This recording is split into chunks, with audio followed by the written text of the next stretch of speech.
separation effort in American history. So in the process, we created Louisiana's 5th largest city. So I'd say we feel pretty good today.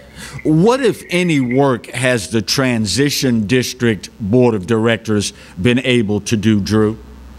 Well, at this point, we haven't, because we're held up by a frivolous lawsuit filed by Mayor President Sharon Broome. Without that lawsuit, we'd be well into the transition at this point and moving forward as not just the city of St. George, but as East Baton Rouge Parish. At this point, we're in discovery for our lawsuit. That's where we are a year later. You look at the fact that since this Herculean effort started, you've encountered lawsuits, hurricane after hurricane after hurricane, COVID-19, lockdowns, et cetera, et cetera, et cetera. Have you ever had any second thoughts throughout all of this about the effort, Drew? No, not at all. In fact, you forgot about flooding, which happens continuously in southeast Baton Rouge because our current mayor and the East Baton Rouge Parish Metro Council has decided not to spend any infrastructure dollars in our part of the parish. So we have poor drainage that's not addressed, and we continue to flood. So actually, all these things together don't just make me not question the effort, it validates the effort. Every time we look around and see the mayor's corruption and inability to control our finances as a parish, we're validated by the fact we want our tax dollars to stay at home. There were folks all across the state, outside of this state, and across the nation for that matter, that observed the whole process and the ongoing process of forming the city of St. George. What, if any, advice would you have for any other group of folks considering undertaking something similar to this effort? Well, be in it for the long haul, prepare and do your homework, follow all the laws, and at the end of the day, when you do that, you follow all the laws and you exercise your right to vote and you win, that should be the end of it. You should start moving together. And I'd also say that this tells you why something like a mayor's election is so vitally important. You have an incumbent mayor right now whose sole goal is to divide our parish and create division and hatred, and she opposes an entire section of the parish, southeast Baton Rouge and St. George. It's vitally important that we elect a new mayor who wants to unite the parish and work to move forward and work to be successful. And that's what St. George is going to help the parish do. So I'm glad you brought that up, because that's going to be a hot button issue in people's deciding one way or another to cast the vote. How closely are you all watching the mayor's race, and what are the potential ramifications if the incumbent wins versus another candidate winning? Well, if the incumbent wins, that's the easiest thing to address. One, St. George follows every election because they all have ramifications for how we move forward as a parish. And all we've ever said is we want to make the parish better, and St. George is a part of that process.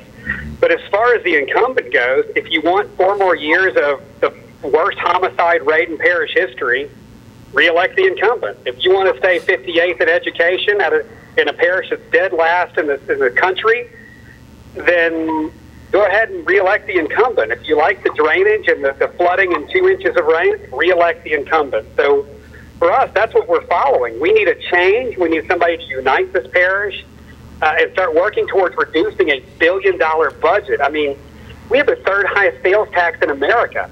We have a $1 billion budget.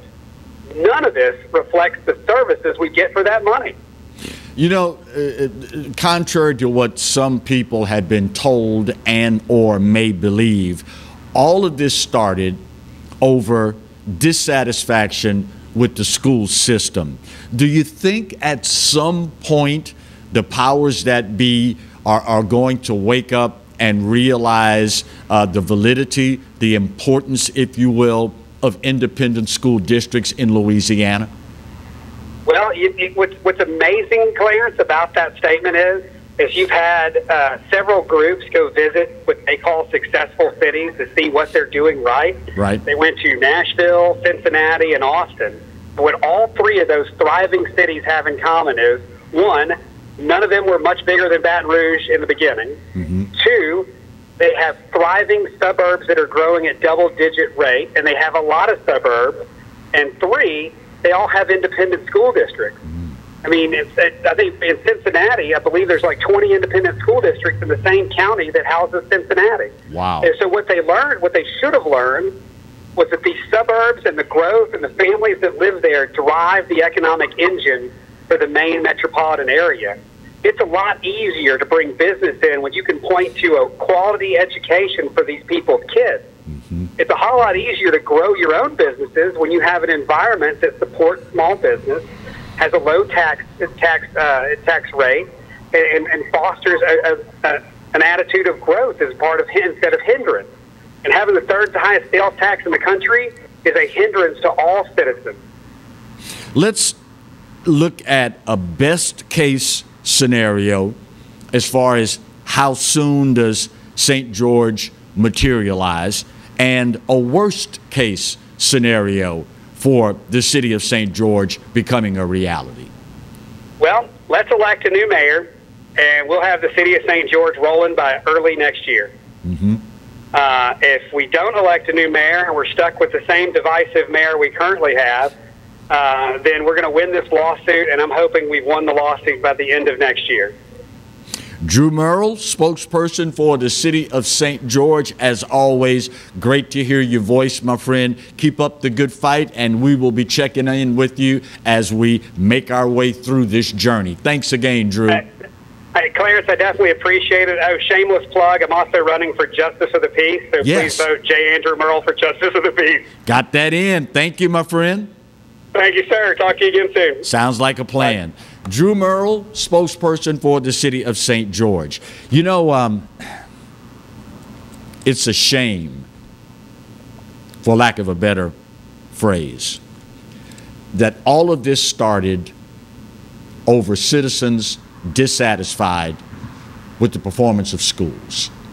And every single time I, business or pleasure, go to the Lone Star State of Texas, right next door. I forget what city it's in, but I passed by a school, and I'll never forget my initial reaction. Passed by a school, and it was brand new, or at least appeared to be at the time. And as I drove past it, I said, wow, will you look at this? What in the world is this? Is this some manufacturing facility that was just constructed?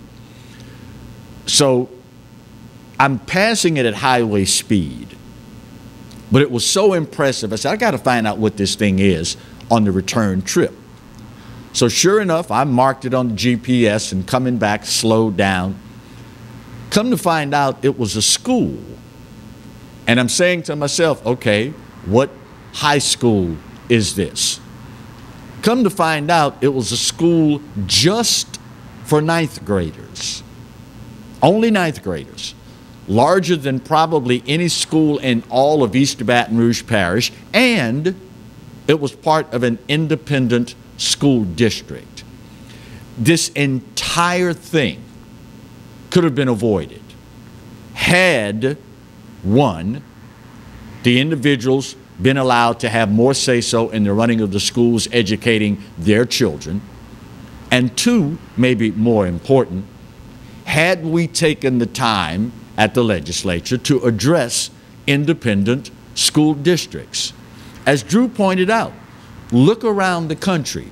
Others have done it with phenomenal success.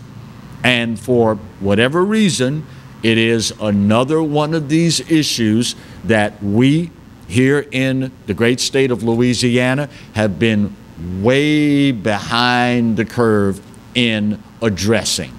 It's something that's long overdue. And let's be honest here. At the end of the day, it is our future that we're talking about. At the end of the day, to be the capital city in any state, much less the state of Louisiana, and rank where we rank educationally, we should be ashamed of ourselves. And if this were something unprecedented, no one had ever seen it before, it had never happened to any municipality before, that would be one thing. But the fact of the matter is, others are doing it, And not only are they doing it with resounding success. Why not us? Why not us? It is something that at some point we're going to have to address. And I liken it to the community college concept. You all know, if you think back in time, we fought the community college system tooth and nail.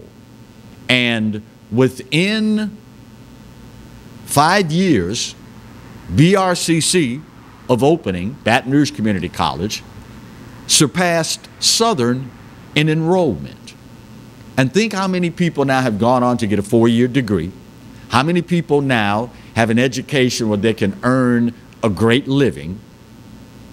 But this was something that we fought against establishing with vim, with vigor, with vitality.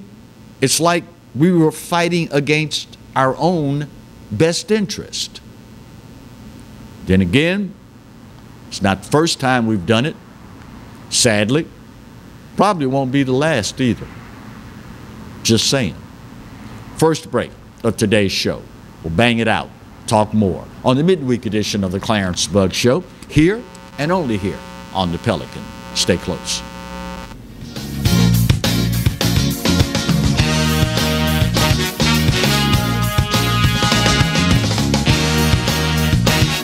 I owed the IRS $10,000. The IRS garnished my wages. They put a lien on my house. I'm self-employed and didn't report all my income. They claim I owe a lot more than I do. The IRS is the most powerful collection agency in the world. They do not give up until you pay. I couldn't sleep. We were being audited. I called Tax Solutions Now, and a great big weight was lifted off my shoulders. I called Tax Solutions Now, and they got the IRS off my back. Tax Solutions Now had my wage garnishment lifted in 48 hours. Tax Solutions Now can get you help. Our agents know the rules, can stop the pain, and get you the best deal. Tax Solutions Now saved my business. I qualified for the Fresh Start program. I paid less than I owed. We connect you with a team of former IRS agents and tax professionals who get the IRS off your back. Time is running out. Call Tax Solutions now. Call 800-778-4345. 800-778-4345. From appetizers, pasta dishes, and entrees, La Contea takes pride in preparing all the Italian cuisine we know you love. Enjoy live music every Thursday through Saturday from 6 to 9, happy hour weekdays from 3 to 6, and brunch on Sundays from 11 to 2, as well as dinner portion-sized lunch specials for under $10. Visit our website to view our menu and book a party or meeting in our large banquet room. Once you try La Contea, your Italian dining will change forever. You could be driving. Right now, during the Team Honda Upgrade event, get a new 20 Accord Sport for just $309 a month with no money down, no first payment, and no security deposit. It's time to upgrade to your new Honda at Louisiana's #1 new car dealer, Team Honda on Siegen Lane. Hi, I'm Bobby Yarborough with Mandafine Meats. Here at Manda, we know what the folks of South Louisiana love. They love great flavored smoked sausage, delicious deli meats, and specialty items like boudin and andouille sausage. Mandafine Meats has been providing these products since 1947. We produce them right here in Baton Rouge, so you know you're always getting the freshest product at your local grocery store. Mandafine Meats. Taste the fresh local flavor in everything we make. Make it Manda every time. By all standards, he is a champion for consumers. Because of Public Service Commissioner Eric Scrametta, our utility rates are 35% less than the national average, the lowest in all of America. He saved ratepayers over $8 billion. Commissioner Scrametta brought us more reliable power plants and energy-efficient solar fields. Public Service Commissioner Eric Scrametta. Keep the commissioner who keeps our rates low.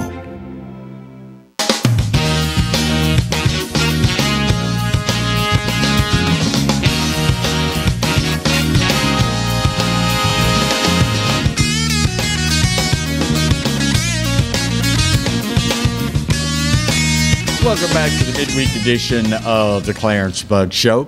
It is such a sad commentary.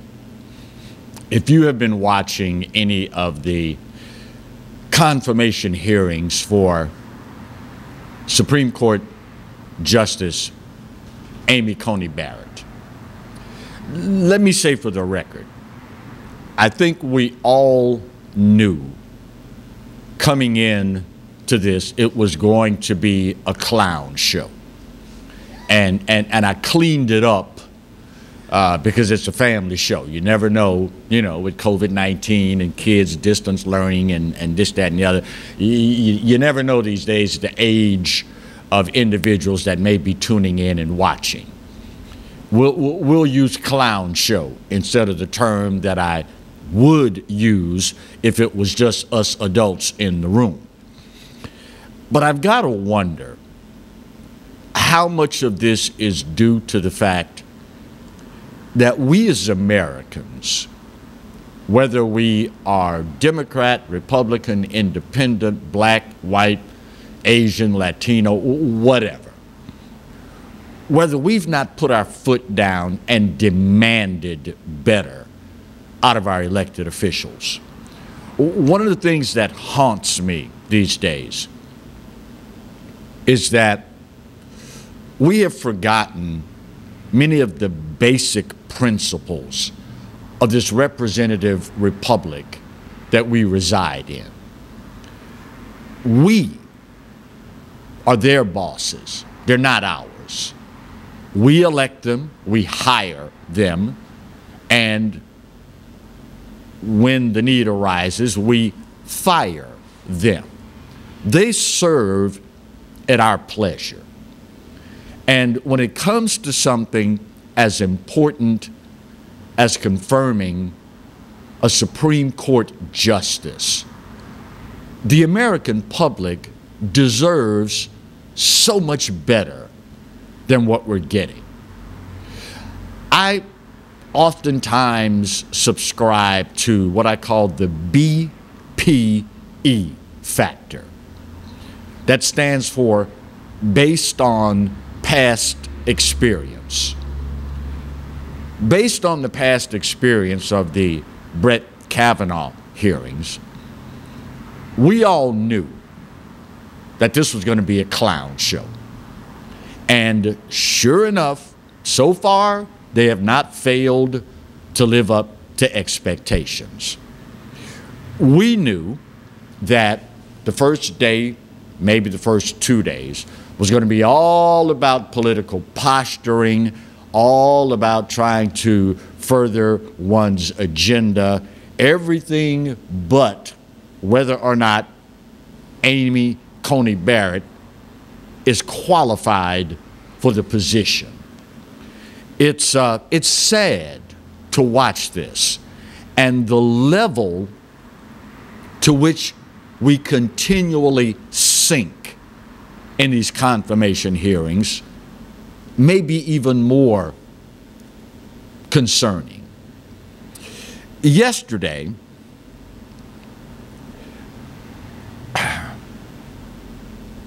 Amy Coney Barrett was asked, point blank, have you ever sexually assaulted anyone?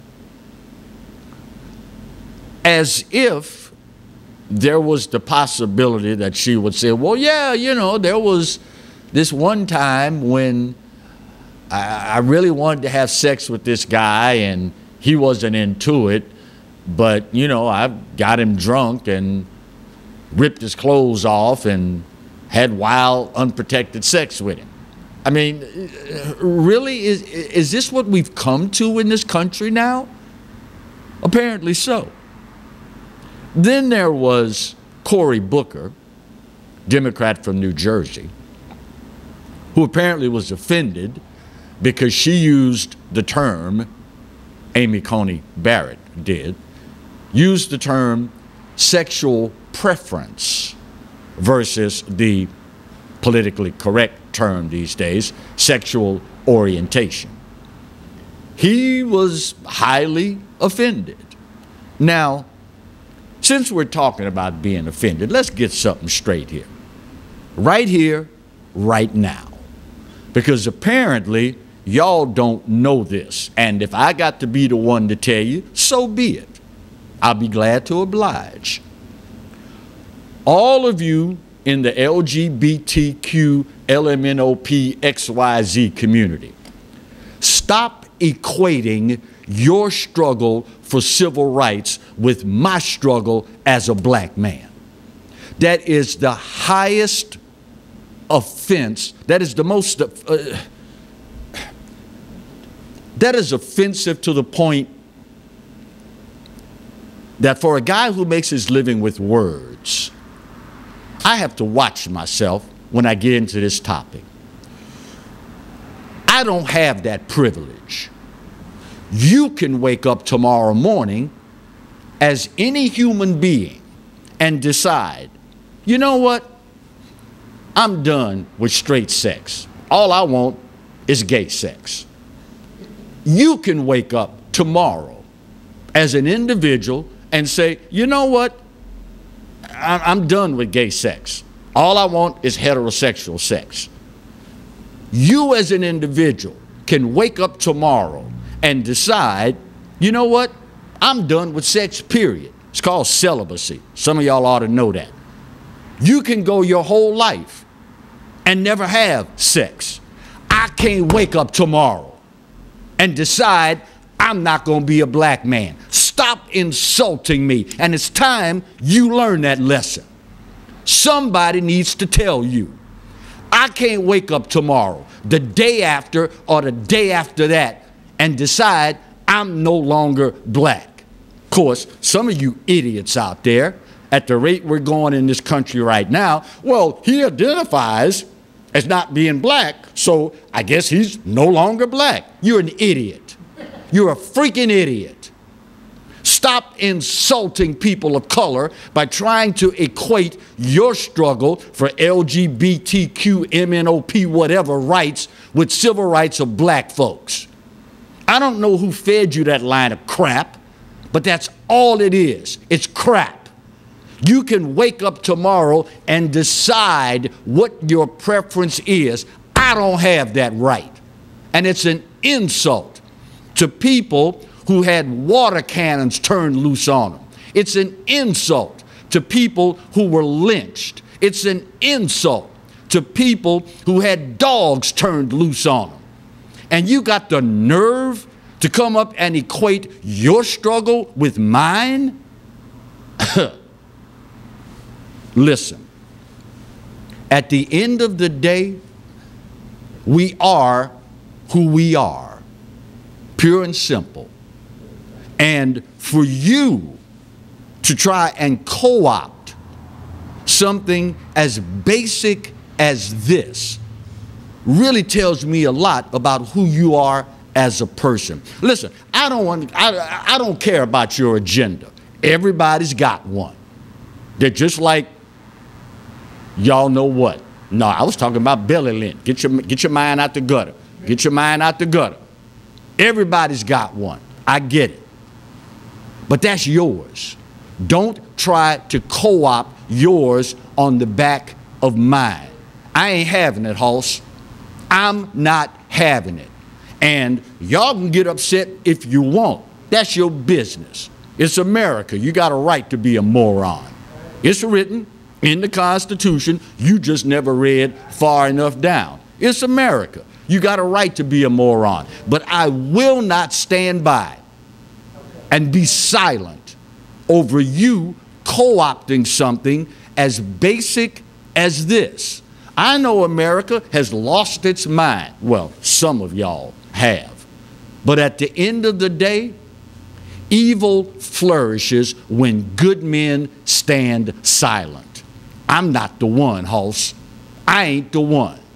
And I will never allow individuals to warp my mind or the mind of other impressionable people without holding you accountable for it.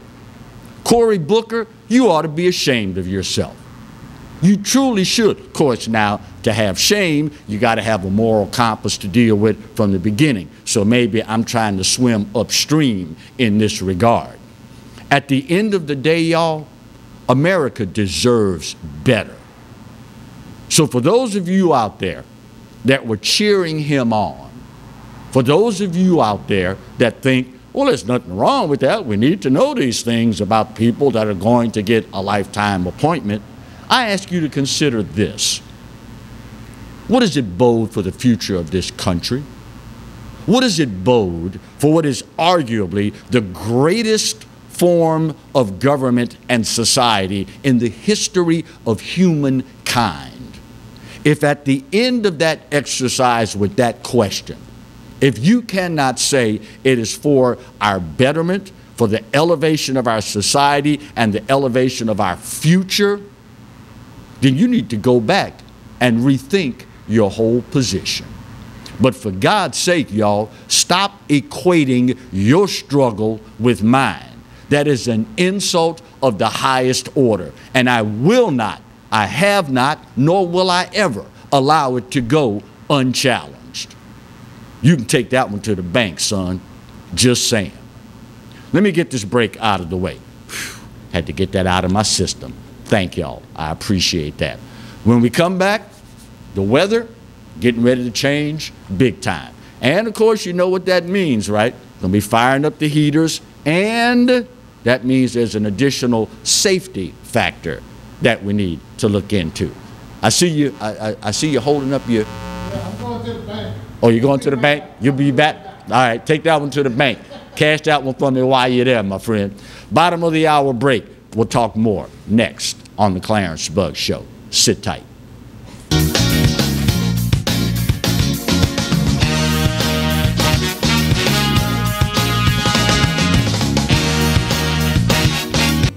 Hi, I am Dr. Farrell Rouge Jr., and I am a general dentist at Rouge Family Dentistry. I was born and raised in Baton Rouge, Louisiana. I went to Catholic High School, LSU, and LSU School of Dentistry in New Orleans, where I received my DDS degree in 1986. I always have and will continue to be committed to continuing my education, to invest in technology which makes the diagnosis and delivery of dentistry more thorough, more comfortable, and more aesthetically pleasing. In our practice, we are here to serve the patients. We want to improve their quality of life and to develop relationships with our patients. In dentistry, we have a chance to impact lives on a daily basis, not just by doing dentistry, but by getting to know them and being a part of their life. We also believe in giving back to our community.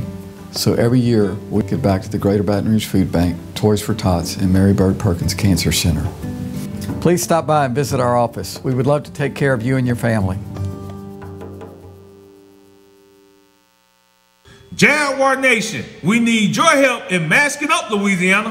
Masks help us slow the spread of COVID-19. During this time, we must continue to wear a mask, wash our hands, and practice social distancing.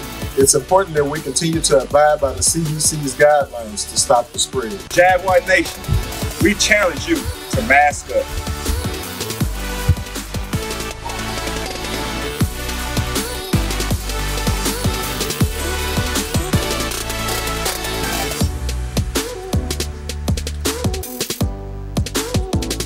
Go Jags!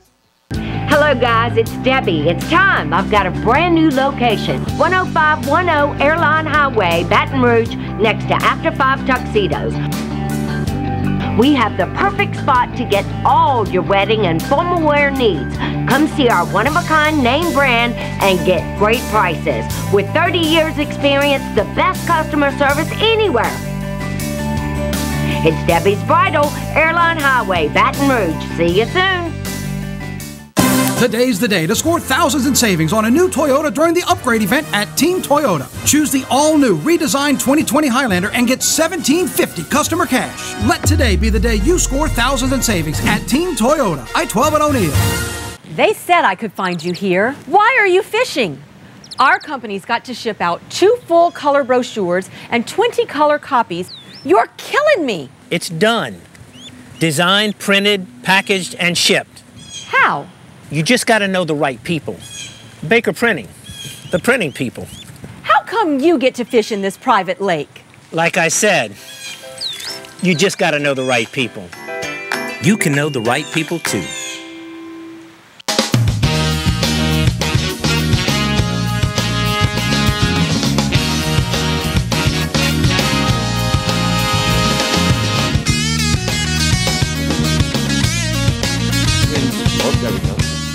There we go. Hey, I'm ready to rock and roll, man. Let's go. Let's go. Welcome back to the Wednesday edition of the Clarence Bug Show. If you got out and about early this morning, oh my God, was this weather awesome or what? Starting to actually feel like fall. Additionally, there is another even stronger cold front scheduled to come through in just a matter of days. And for many South Louisianians, you know, we get acclimated to the heat and humidity of South Louisiana.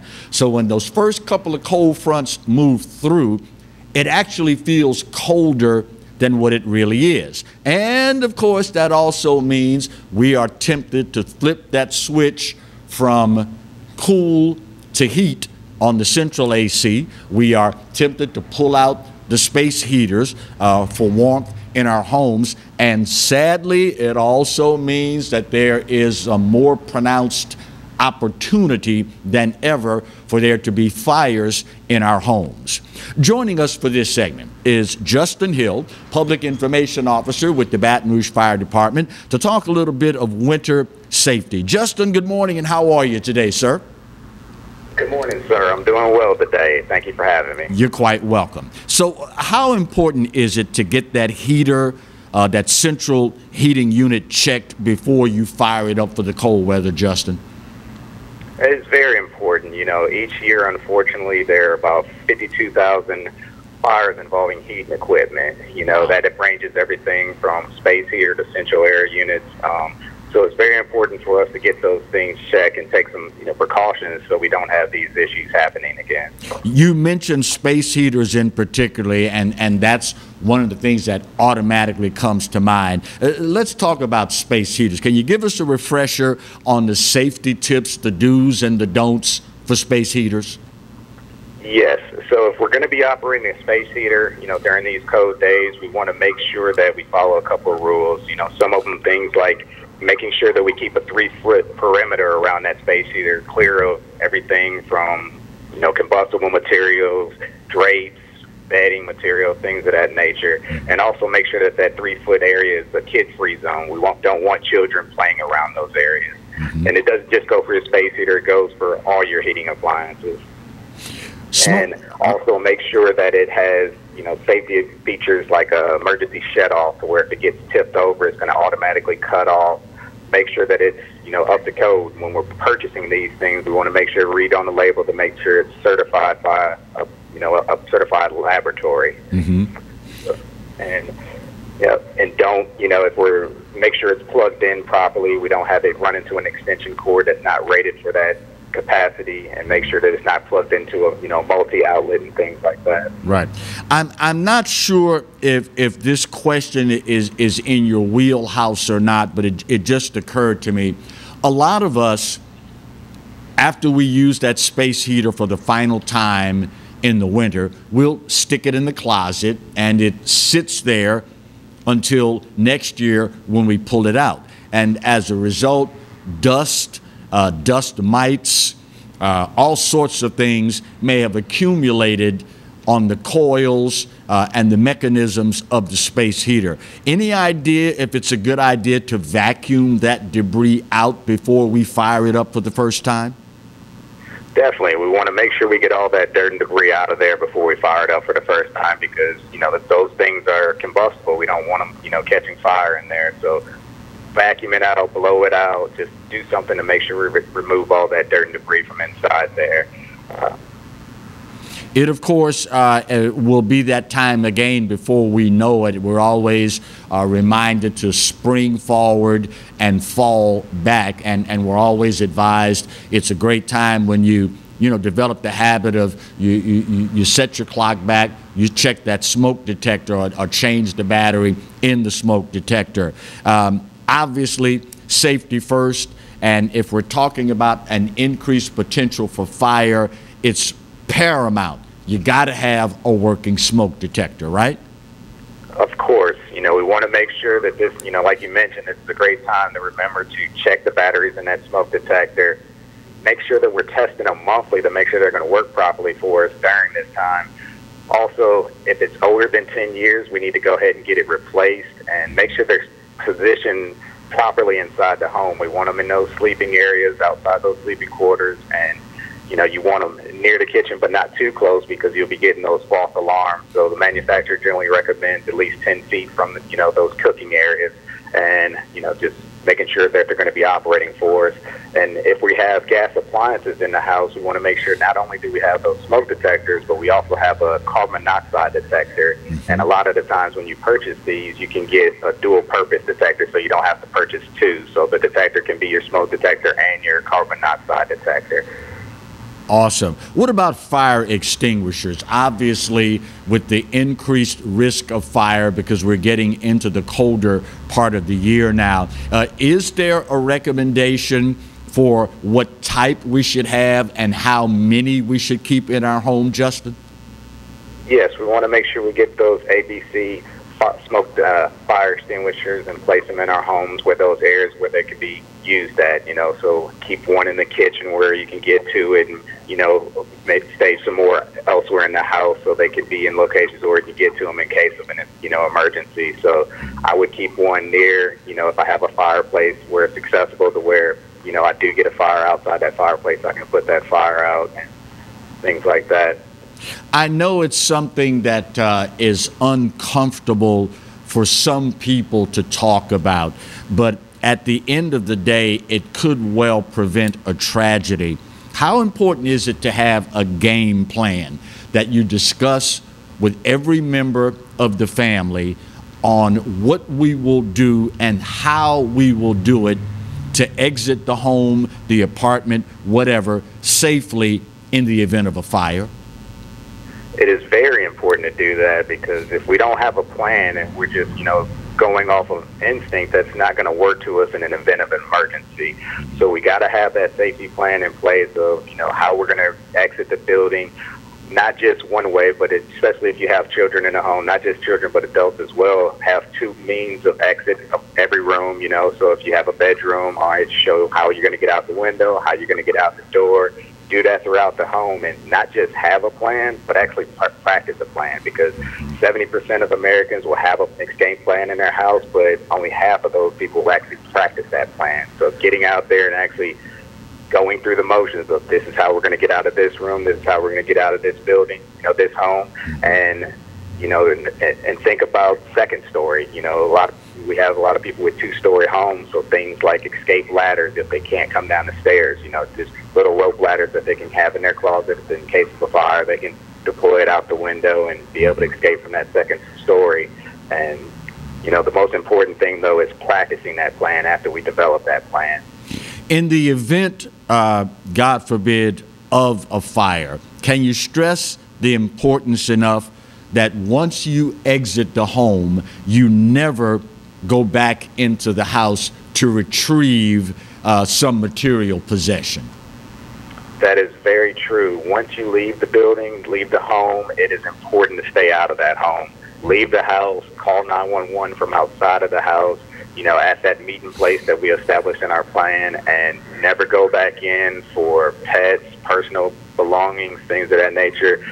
Allow the fire department to come out and let them take care of those issues. But yes, once you leave the building, leave the home, don't go back in.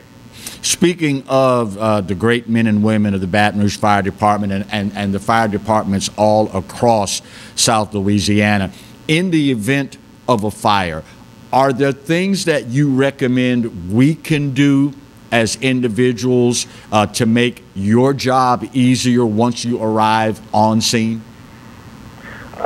Staying back, giving them the opportunity to work, making sure things like your address is displayed prominently on your house. A lot of the times we'll have decorative, plates with our address on it, but make sure that it can be seen at night. You don't want the fire department having to, try to figure out which home it is. Make sure that it can be seen from the street and it's very visible at night.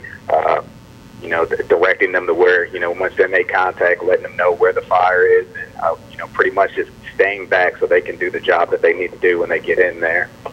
Fantastic. Justin Hill, Public Information Officer with the Baton Rouge Fire Department. Great stuff, Justin. And hopefully this will be the year where we'll be able to look back after winter is over and say, wow, we didn't have a single fire to deal with. Thank you so much for the time, Justin. Thank you for having me, sir. You're quite welcome. It's going to be that time of year before you know it, y'all. And you heard Justin say, every year across this country, 52,000 fires related to heating units, and I would have to imagine the bulk of them center around space heaters. It's, listen, y'all, we have been through entirely too much. Laura, Delta, I forget the other two tropical storms that, all of this stuff starts to run together.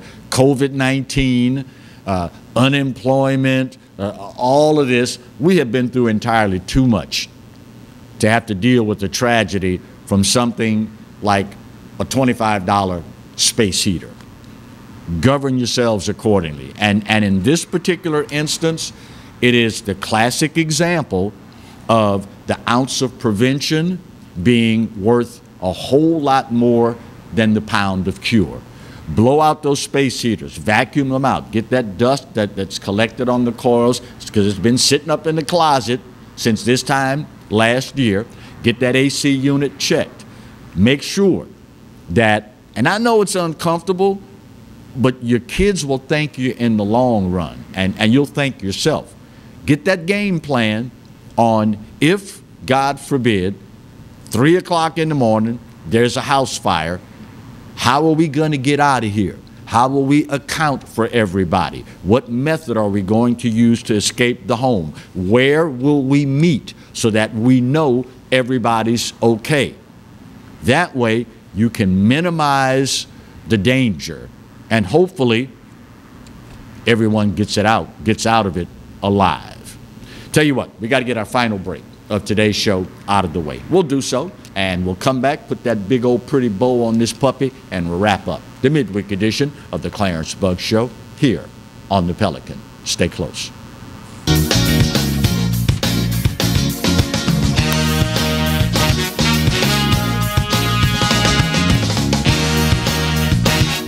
Hi, I'm Bobby Yarborough with Mandafine Meats. Here at Manda, we know what the folks of South Louisiana love. They love great flavored smoked sausage, delicious deli meats, and specialty items like boudin and andouille sausage. Mandafine Meats has been providing these products since 1947. We produce them right here in Baton Rouge, so you know you're always getting the freshest product at your local grocery store. Mandafine Meats. Taste the fresh local flavor in everything we make. Make it Manda every time.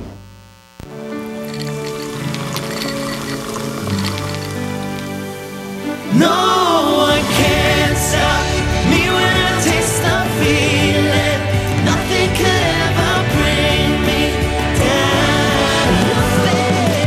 Nothing could ever bring me down. Taste the feeling. Surprise, something good has finally happened in 2020. Yours truly, the Clarence Bugg Show, gets to be with you every day of the week. That's right, 11 to 12 every weekday. And of course, the Exiles right in front of yours truly from 10 to 11, yours truly 11 to 12. So now it's appointment viewing. 5 days a week here on the Pelican. The Clarence Bugg Show. The only thing missing is you. Sometimes life is wonderful, and sometimes it's not. Cherish the good, but always be prepared for life's challenges. At Private Healthcare, we provide the peace of mind you deserve. With Private Healthcare, you'll get the coverage you want and healthcare you need. If your employer doesn't supply healthcare coverage and you don't qualify for Medicare or Medicaid, you need to give us a call right now. Private Healthcare is private health insurance for ages 65 and under with medical, dental, vision, and even prescription coverage. When life comes at you unexpectedly, you need to be ready, and health insurance is your financial safety net. Health insurance has never been so easy and affordable. If you're looking for health coverage at the best price and your annual household income is $35,000 or more, call the number on the screen now and speak with a live healthcare consultant. Don't wait. Get the coverage you need now. Live and play on the fairway at Greystone Golf and Country Club, a serene, challenging golf destination located in Denham Springs. For tee times and membership opportunities, go to greystonecountryclub.com.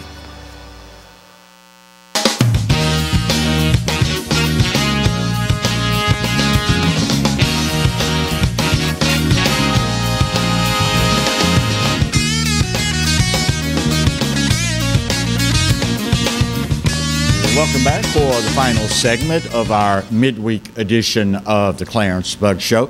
If you have not been out and about so far this day, oh my goodness, you are missing a treat. It's what is oftentimes referred to as a Chamber of Commerce Day. If we could bottle a day like today and have it year round, can you imagine? Can you imagine how much the quality of life would be affected? And there is yet another cold front that's scheduled to come through on Friday. So be prepared as we make our way through all of this. You know, as a man of color, it has been particularly bothersome to me to watch the ungodly homicide rate among people of color in this country. And it continues to get worse. Some areas more deeply affected than others. One in particular is the city of Chicago. So far this year, close to 600 people murdered there. I've lost track of the number of people wounded. I want to say 3,800 at last check. But you know, every time a city, a state, a society finds itself dealing with a horrific problem,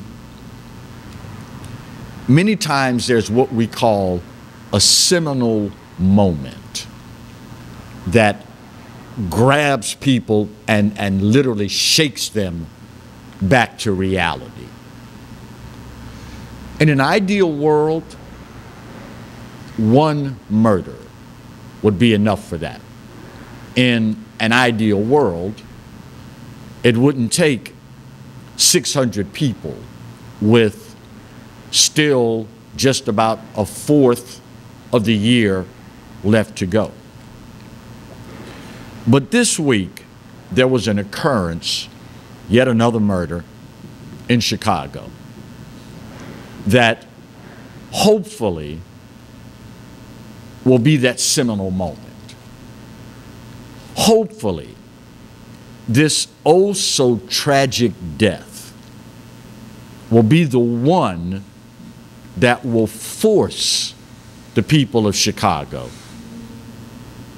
to take stock of where they are, and hopefully other cities around this great land of ours will see this story and it will spur them to make the necessary changes.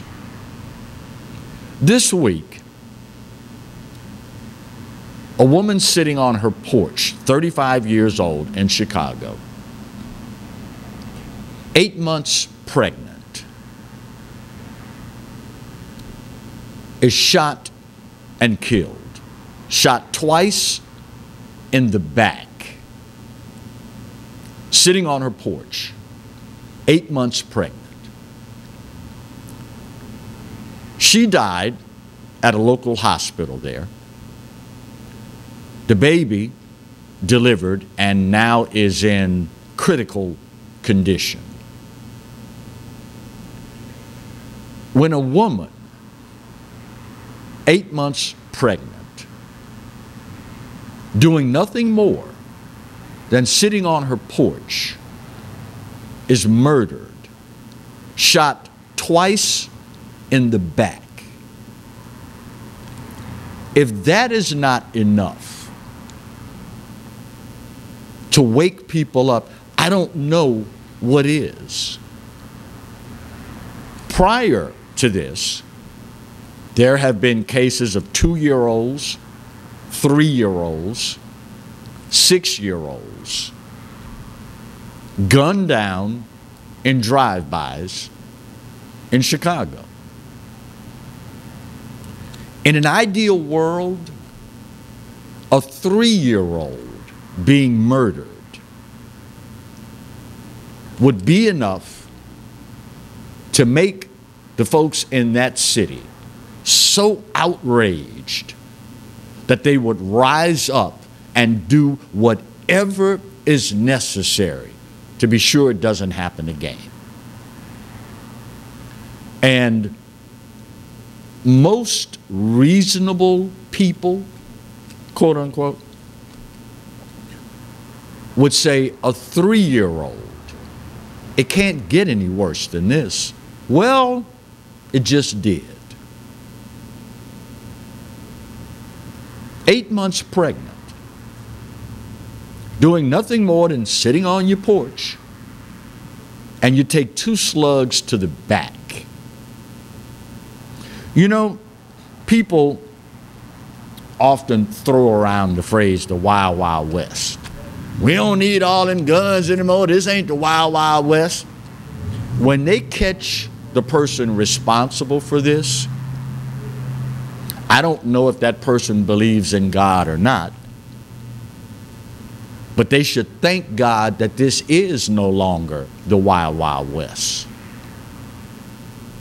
Because there was a time in this country where there would have been some real swift justice passed out for 1, being a woman killer, 2, a baby killer, and 3, a back shooter. There was a time in this country where if it happened on Wednesday, the trial would have been Thursday and the sentence would have been carried out the next day at sunrise. Don't even give you the benefit of the whole day. At sunrise, it is the judgment of this court that you be marched into the public square and hung by the neck until dead. Say what you will about, quote, the Wild Wild West. But as progressive as we've become these days, back then, back shooters, women killers, baby killers, we dealt with that real quick. Real quick. So say what you will about how our society has evolved. How's that working out for us? Hopefully, this will be the turning point for Chicago.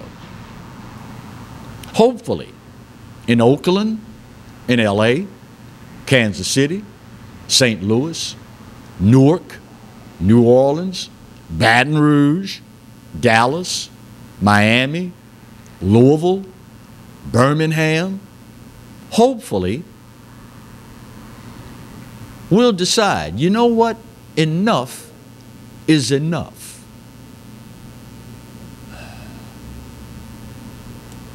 One can only hope. One can only hope. My time's up, y'all, and I gotta go. Don't forget, replay tonight at 10 if you missed it earlier. Man, I want to hear Clarence melt down again. I'm gonna tune in tonight. Replay coming up later this evening. In the meantime, you're still right. I give it to you. America, we're not perfect, but doggone it, for my money, it's the best there is. And God knows there is no place else on his green earth that I'd rather be. Speaking of the good Lord, you do realize he loves you, right? And I hope you know that I do too.